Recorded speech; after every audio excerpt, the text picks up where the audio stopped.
Discussion on the bill. Representative Pearson. Thank you, Speaker. Reading this, and thank you for clarifying, I believe that I'm supportive because of just the horror and the harm of the narrative about the 2020 election. And so I think it's important that people who are sworn to do their jobs are doing their jobs and not looking to subvert an election or destroy democracy.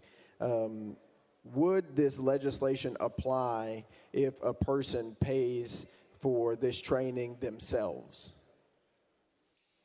Chairman Rudd. No, this is, it requires, if you're using a grant money or county or state money and you're traveling out of state, you'd have to report your activities to the State Election Commission, who is directly responsible for overseeing our administrators. Representative Pearson. I got it. So an administrator could go out of state, spending their own resources under the authority that they have as a commissioner or as a coordinator of elections, but we wouldn't be able to track that. Is that correct? Chairman Rudd. That would be their personal time. That's not official business, so whatever they do on their personal time is up to them.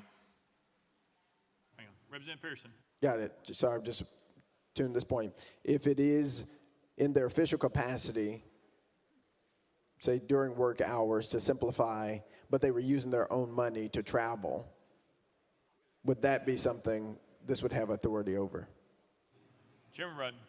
I'll read this part of the bill to simplify this.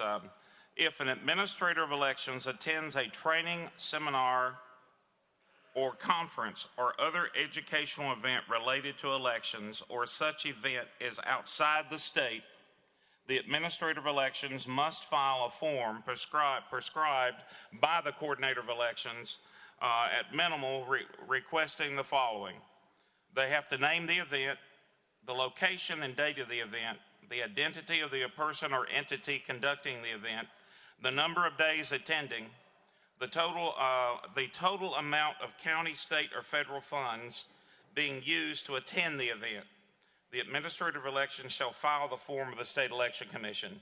So the way I read this is, if they're using state, federal funds or local funds, they have got to report this. It's left open as to whether they want to report their own or whether the State Election Commission requires that. They can already require this since they oversee the election administrators now. This is simply putting a minimal requirement of transparency for the public. Representative Pearson. Okay, I got you, and I have that too. Was this the amendment that was just withdrawn?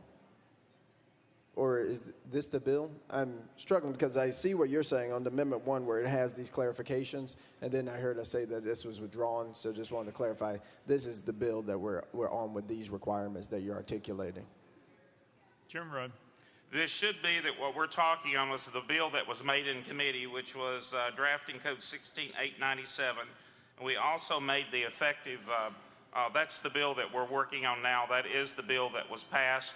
And we were on a different track than the Senate, so this is the bill that we passed out of the House committee, and that's what we're talking on. Representative Pearson. And No, go ahead. Chairman Rudd. The Senate has already applied this amendment. Representative Pearson.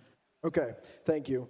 The last question that I have is, if there's a case where an administrator is going to one of these trainings, but they pay for it themselves, and it is learned that this wasn't necessarily for the educational benefit of our elections, is there any recourse that an election commission would have, or any of us would be able to have to prevent that person from potentially administering an election?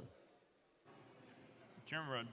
I'm not sure I totally follow you, but as I've stated earlier, currently, even without this bill, the State Election Commission and the Election Commission member, both Democrat and Republican, that's over that particular area, they have the full authority to appoint the county election commissions and to hold these administrators accountable, and they have the power to remove them for cause.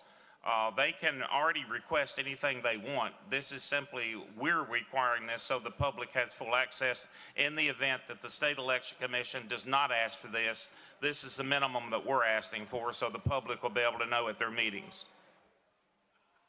Representative Pearson. Okay, thank you, Speaker. Thank you, sponsor, for answering the questions.